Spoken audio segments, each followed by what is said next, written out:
धम्मपद पापवग्गो पद 17.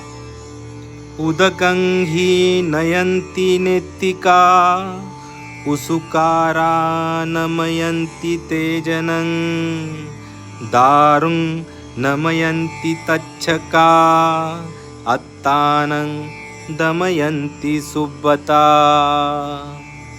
म्हणजे पाणी घेऊन जाणारे जिथून पाहिजे तिथूनच पाणी घेऊन जातात.